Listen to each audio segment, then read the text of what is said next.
What is up, guys? My name is Lex and welcome back to the vlog. Today is October 31st, Halloween day in South Florida. I have a longtime poker friend that I met in Texas a few years ago that's in town and wants to play, so I put together a special game for him. Some of you may recognize him if you watch poker live streams, DQ James. He's played on The Hustler, on Lodge, and I actually played my very first Texas live stream against him around 4.5 years ago, where he put me into some very difficult spots. Well, today's game is going to be a 25-25. I buy in for $5,000. There's a ton of crazy hands in this video. The game gets wild and big. Stay tuned. Let's go. First hand we play here at Casino at Dania Beach. I raise ace-10 suited to 75. Button re-raises me to 275. I make the call. Jack 4-3 with one spade. I check over at him. He continues for 250. And I'm going to float here, out of position, some backdoor draws, overcard to the board.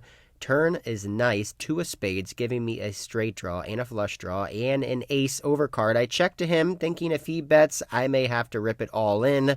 But he checks back. River card's a queen, and I think a lot of the time here he's going to have hands like ace-king that I could bluff him off. So I decided to lead out for a $1,000 bluff, basically trying to get him off hands like pocket tens, pocket nines, ace-king.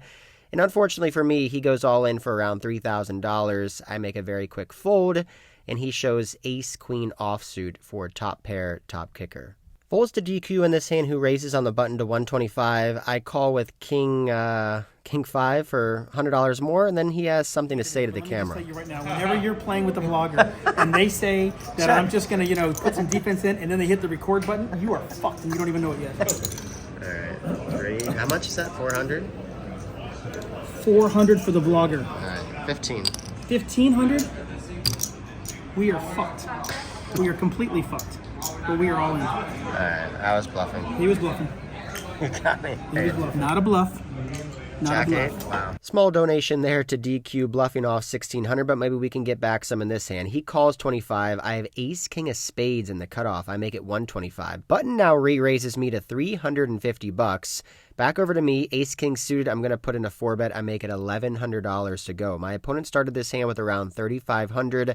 I would love it if he ships it all in here, but after thinking for around 20 seconds, he decides to make the call for $1,100. I think he's going to have some pocket pairs, maybe some ace-queen, some ace-king hands. So when the flop comes out jack high with one spade, with a stack-to-pot ratio of 1-to-1, I'm just going to go all in, try to see all 5 cards. He snap calls me and tells me he has a jack.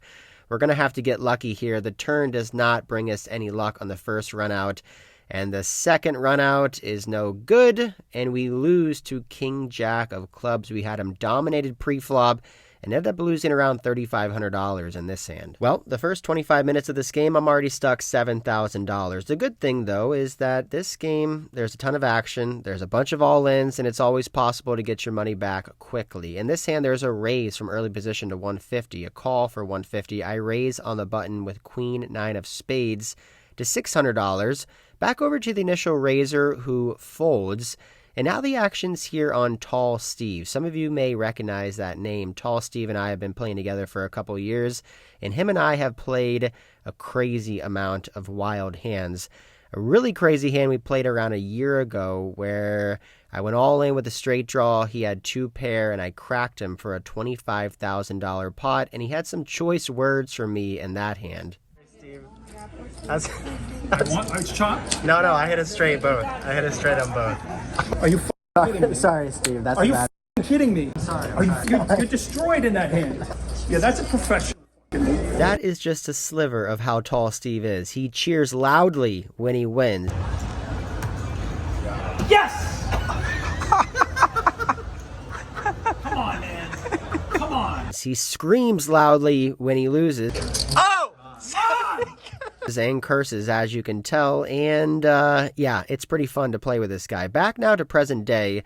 I make it $600 with queen 9 of spades, initial raiser folds, and now Tall Steve back jams all in for $5,000. I'm sitting here, I have to call around $4,400 more with queen 9 of spades. Should be a pretty easy fold versus his range, but what kind of hands is he doing this with? What kind of hands is he just calling an initial open and then now back jamming for 5K. I think a lot of the time it's going to be hands like ace king, maybe pocket eights, pocket nines, pocket tens. And against those hands, I'm actually not doing too bad against. And then there's a lot of equity here with cracking Steve. If I can crack him and beat him in a massive pot, it'll be hilarious for the vlog. It'll also be great for the game if he's steaming and tilted, and it's just fun either way. So I would never do this up against anyone else, but for Steve, I'm going to try to crack him. I decide to make a spike call here for 5K. I immediately get the terrible news where he shows pocket aces. Oh my god, I'm crushed. I'm going to have to get lucky to try to win some of this pot. Fuck! Fuck! Did you have tens? The ace or hearts ahead. Yes! Yes! Yes! You fucking, this is garbage. Yes! And you Give me the second one. Every fucking Yes! every time lately with me. Yes! Every time I chop with my fucking aces. Yes! Every fucking time lately. You don't know how to play aces. Have to Every program. fucking time I chop with aces lately. You got lucky, you don't get scooped. Light it, push off. Would have been way more fun and hilarious for the video if I could have somehow won both, but I will take chopping this one up, cracking aces with queen high. Next up, I am under the gun or under the gun +1. I think there's a limp by DQ. I make it $75 with pocket sixes. There's a couple callers before Steve, now out of position, makes it $300 to go. I don't think he would be doing this $300 sizing with a super strong hand. I think he would be going a little bit bigger. So instead of calling and going multi-way, I decide to re-raise him again. I make it $1,000 to go, thinking that if he has aces or kings or queens, he'll probably go all in, and everything else he'll call, and I can see a flop. And that's exactly what happens. Everybody folds back over to Steve, who makes the call for 1K. Over $2,000 in the middle to Jack 5, 6 with a flush draw. Middle set for me. He checks. I put out a bet of $1,000. And unfortunately, we get no action when he folds. At this point, I'm still stuck around $7,000 or $8,000. I've been adding on to my stack throughout the time here. I'm pretty deep with a few players, and I end up playing 3 big hands back to back to back. There's a raise to 150 from an early position player. DQ calls in the cutoff. I re-raise to $600 with Jack 9 of diamonds on the button. Folds all the way back to the initial raiser, who puts in another raise. He makes it $1,800 to go. Now we're around $10,000, maybe $11,000 effective. When DQ folds and it's back over on me, I think I can call here in position with a hand that could flop well, maybe could crack something like aces, kings, ace, king, pocket jacks, pocket queens. So I make the call for 1,200 more, and we're going heads up in position 4-bet pot with Jack 9 of diamonds to 4-4-3 with 1 diamond. I completely miss, but I think my opponent could be missing sometimes on this board too if he has hands like ace, king, ace, queen. He continues for $1,000, and I decide to float here, maybe picking up some equity or potentially being able to bluff later on. Turn card's a 9, giving me top pair. I no longer have to bluff, but I am basically drawing dead against those big overpairs. So when he checks to me, I decide to pot control here and kind of be deceptive and check this one back. And the final card's a queen. He checks to me for a second time, and now I have to decide what I want to do. Against this player type, I don't think he's going to have aces or kings or pocket queens anymore once he checks to me on the river, once I check back the turn. So I definitely think I have the best hand, but if I bet here, am I ever going to get called by a worse hand? I decided to get a little greedy and go for a bet of $3,000 to try to get called by ace king, or maybe somehow a hand like pocket sevens or pocket eights. I think this is a little bit too thin, and I think a check back is better. And it turns out I end up value owning myself when I bet $3,000. He snap calls and he wins with ace queen, top pair on the river. Steam is starting to brew here. I want to try to play a big pot to get unstuck. I make it $200 under the gun with ace jack of clubs. Opponent to my left apparently wants to play a bigger pot. He makes it $600 to go. Back over to me, and I end up making the call. Heads up here to a jack high board, top pair, top kicker. I check to him, and he instantly checks back. Turn 10, I think we're going to have the best hand here, probably 95% of the time, so I lead out for $800, trying to get called by ace queen, ace king, maybe a 10x hand.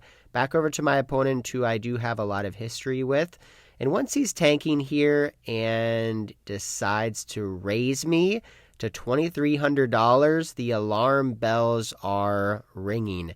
He has around 4K behind. I have top pair, top kicker, but this is such a strong play. Is he ever doing this with a bluff? I'm not really sure. It seems like a pretty strong line. Also, I think it's pretty clear that I'm tilting right now, and I don't think he would try to bluff a tilted Lex with only $4,000 behind. With all that being said, I think he either slow played a set on the flop, slow played aces or kings pre-flop at a 3-bet, or maybe turned a set or 2 pair. So I make a very tight fold, and he shows pocket tens for a turned set. Wow, what a setup there. Well, I am in full-blown tilt mode now. I'm stuck around $15,000+. 10-8 of diamonds under the gun looks like aces. I make it $200 to go. Same player from last hand re-races meet again. This time he makes it $800. He must be catching on that I'm not folding anything pre-flop and is going bigger. Well, I'm not going to be folding this hand, but I don't want to call either. I decided to take an aggressive route, and I decided to 4-bet here to $2,000. We're around $12,000 effective. I think I can 4-bet, maybe play a big pot, maybe get unstuck. Well, my opponent makes a pretty quick call. I think he's going to have some pocket tens, jacks, and queens, maybe ace-king. So when the board comes out ace-high with 2 clubs, I completely miss, but I don't think he's going to like this board much either. So I'm going to set up a potential double barrel, maybe even a triple barrel. I continue with a $1,000 c-bet, very small in this 4-bet pot. My opponent thinks and makes the call.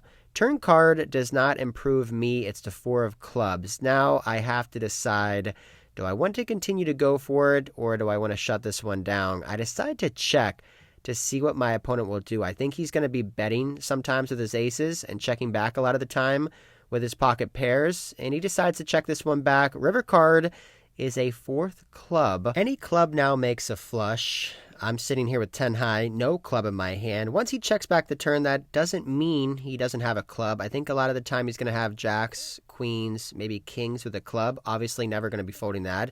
But he might fold a hand like jacks, queens, or kings without a club. I contemplate going all in for $8,000, but I think at this point, I think we've reached the point of no return. I don't think my opponent's going to be folding, so I decided to check and give up. He checks back and shows red pocket queens, and we lose another big one, stuck around $20,000 on the day. All right, what's up, everyone? So it's DQ and Lex over here. We are playing at Lex's game, and we are the 2 biggest losers here. We are in for the most money. You guys suck. We suck at poker. We are absolutely getting crushed. I'm so thankful that Lex brought us over here to get our asses kicked. Yeah, it's going to be ugly.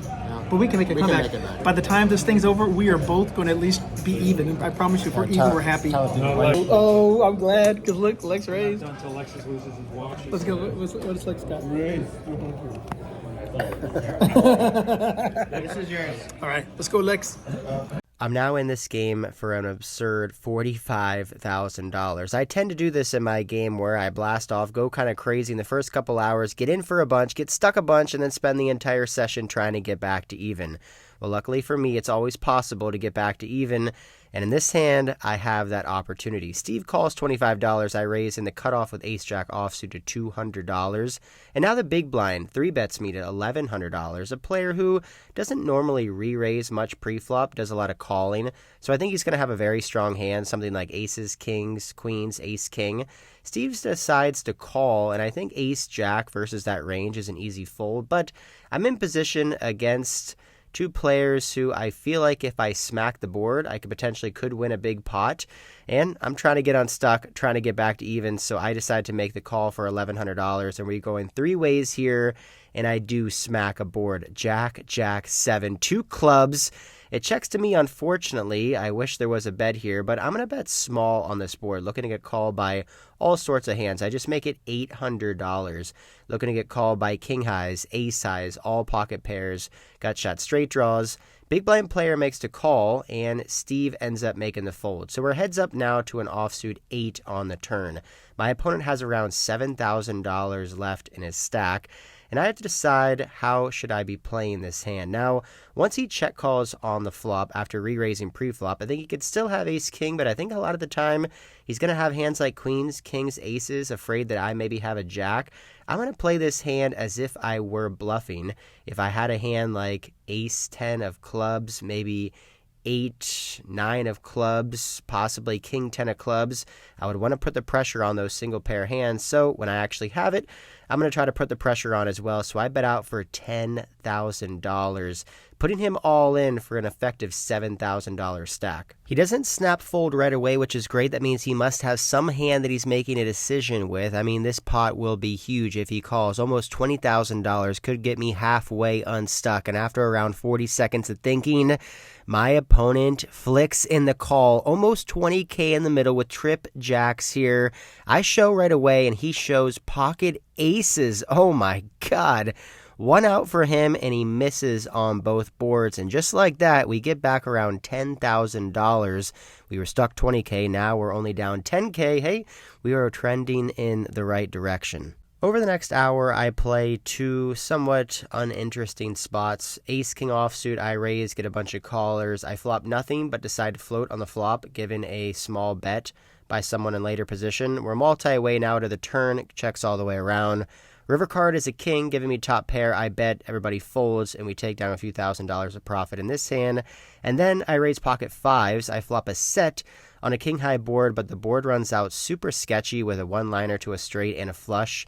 So the river ends up going check, check, but I still end up making around $3,000 to $4,000 of profit in this hand. Some lucky hands and some grinding got us back almost to even, but there's a lot of hours left to play and a lot of big hands still to come. I mentioned this in my last video, but I'll say it again. If you guys are in the South Florida area, if you're going to be traveling here, or if you live here and you want to play some poker at Casino Dania Beach, send me an email at lexopokergame@gmail.com or send me a DM on Instagram as well. I'll get back to you and try to get you guys in the game. This hand, something happens that you do not want to have happen. First thing, pocket kings, that's good. Second thing is when you raise to $200 and you get 6 callers. So you go 7 ways with pocket kings. That's just never good. Your chances of winning a hand with a single pair, 7 ways to the flop, is just not good at all. 7, 9, 2, rainbow. Instead of checking here out of position, I decide to bet really tiny, just $200. I feel like this is a bet that I can get called by many worse hands, but also it's better than checking and maybe better than betting big. I don't really know what I'm doing here, but I decided to just bet small. Player next to act calls, and now a later position player raises me to $1,000. Now, versus this sizing, I can't fold right away, but obviously it's a pretty strong play, raising to 1K. I decided to call and tread a little bit lightly, looking to potentially navigate on later cards. Well, we're heads up now, which is great. Now it's just 50-50, right?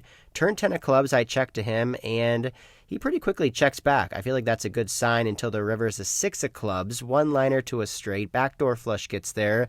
I'm going to go with a very tiny blocker bet here, thinking that he'll call with a hand maybe like ace 9, king 9, queen 9. I just make it $500. And obviously here I'm going to be folding to any sort of re-raise by him. But he looks at the bet and says, I know you have me beat, but I can't fold. And he puts in the chips, and we are in fact good. A nice little win there with pocket kings. All right, we pulled that one off with pocket kings. Let's see if we can go back to back. Kings again. I make it $200 to go. Now a player who's on the tighter side re-raises me to $700. Back now over to Steve in the big blind, who cold calls $700. My hand is a very classic, easy 4-bet here. Maybe it's just something like 2,100 or maybe even a little bit bigger. But I do feel like sometimes I should have some traps when I raise and there's a re-raise. Given the fact that I play with the same players every single week, I think it's good to sometimes trap pre-flop with some really strong hands and allow them in there with worse hands. So I decided to get very tricky and trappy here and just make the call with kings. And I'm kicking myself. I wish I would have re-raised king high flop, top set for me, the nuts. Steve checks, I check, and unfortunately the initial raiser checks behind. Not great. Turn card 4. I mean, I should always still have the nuts here. Just don't think anyone's going to have 5-8 for a straight. But you never know. Steve now leads out for $1,000. I think he's going to have something like 2 pair, maybe 6-7, possibly a set of 6s or 7s. I mean, maybe he has the last king in the deck, maybe a flush draw. I'm going to raise right away, trying to get value from all those hands. Maybe if I raise small, he will re-raise me with a hand like 2 pair or a set. So I decided to just go with a 2.5x raise of $2,500. I think I should be going bigger here, something like $3,000, $3,500, because I don't think he's going to be folding. But I thought with this small raise, maybe it would induce him to re-raise me again with a hand, thinking that I was trying to maybe make a move. Back over now to the initial 3-better, who doesn't like it but folds. Now back over to Steve, and he makes the call. Final card is one of the best cards in the deck. It is a 4, giving me top boat. Steve now checks over to me. The flush draw misses, the straight draws miss, but it still is possible he could have something like king-queen, ace-king, maybe even a slow-played aces, possibly pocket 6s, pocket 7s.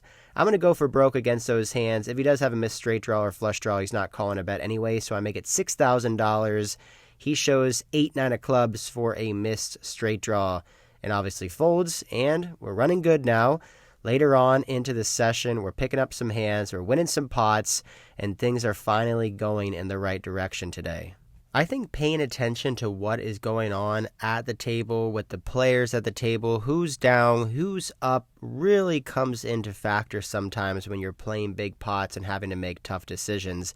And that does come into factor in this hand. There is a raise and then a re-raise in the cutoff by a player who is clearly steaming, trying to get his money back, looking to play some big pots. I get in there with a very loose, speculative call, Jack-10 offsuit. I'm in position here, pretty deep stack. Small blind cold calls as well, and now we're 3 ways to a super bloated pot, 3, 7, queen, 2 clubs.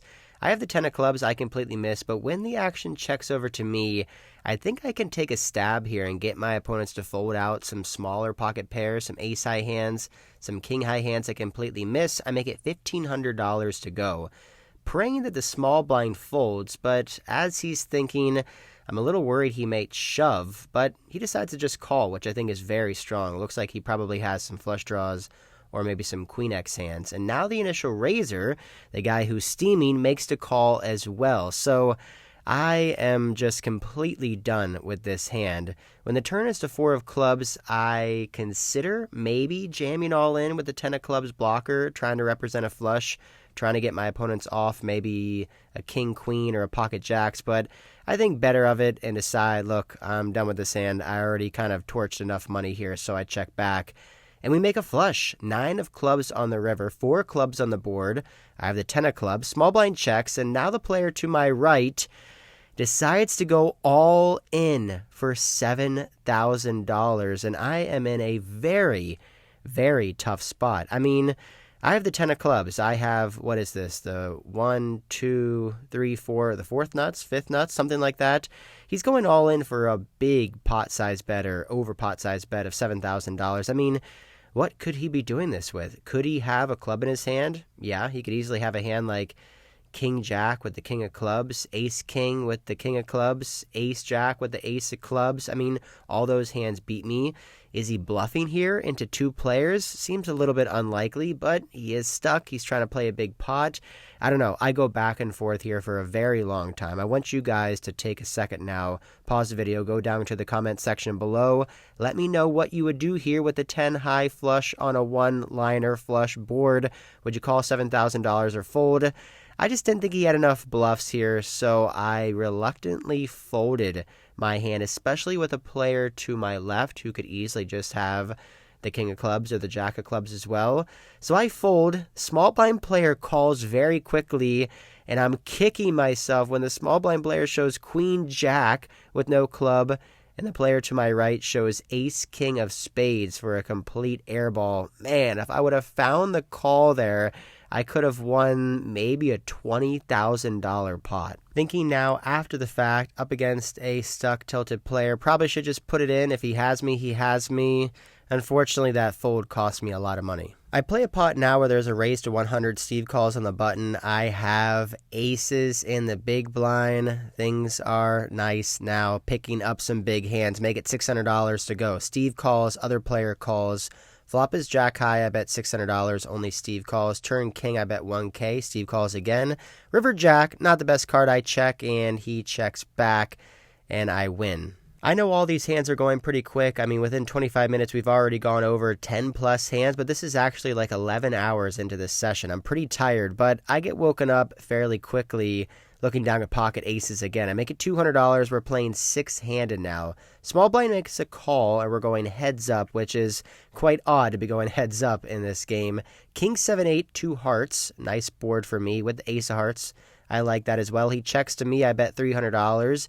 This player would definitely check raise two pairs and sets on this board, and probably even check raise a lot of flush draws as well. So when he calls, I put him on a 7, an 8, a king X hand, maybe some straight draws, turn 3 of hearts.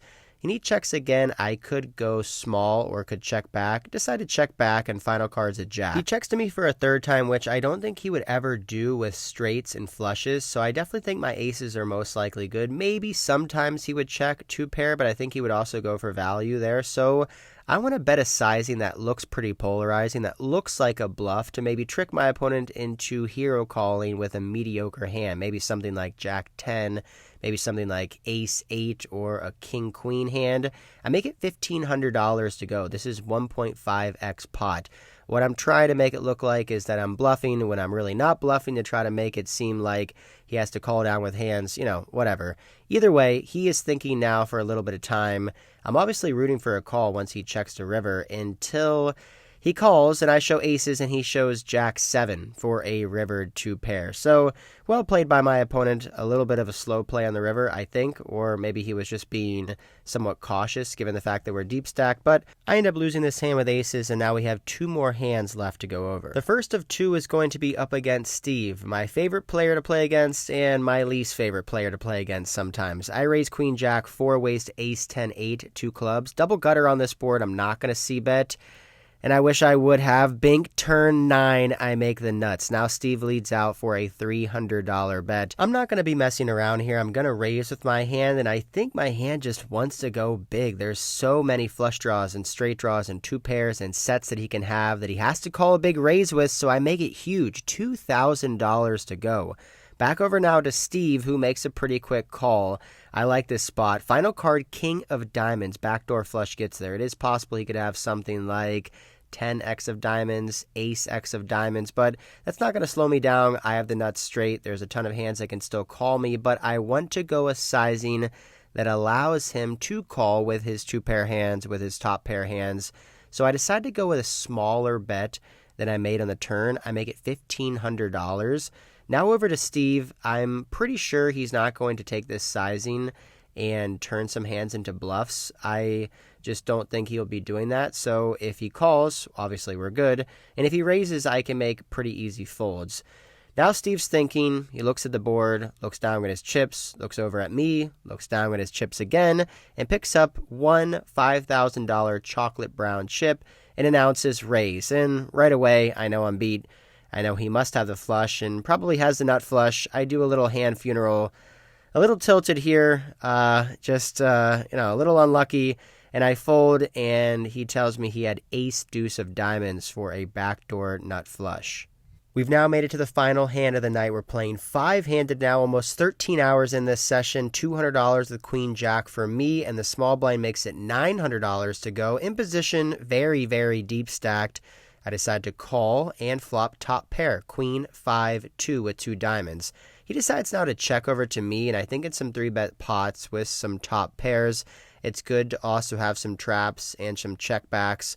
Given the fact that I play with these players a lot, I think it's good to kind of balance out my range. Maybe it doesn't really matter. Maybe I shouldn't play that way, but I think it is still important. So I check back my top pair and hit trips on the turn with another queen.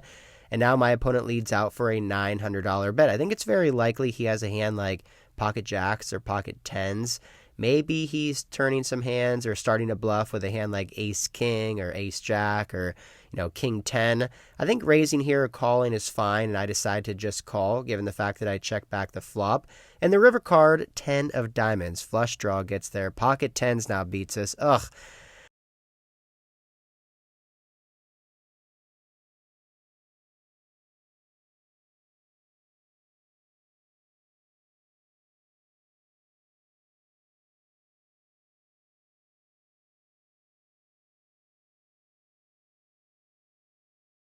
So I make it $2,500. Now, if you guys have played poker before, you can usually tell by your opponent's body language on the river if they're contemplating a call or a raise, or if they're contemplating a call or a fold.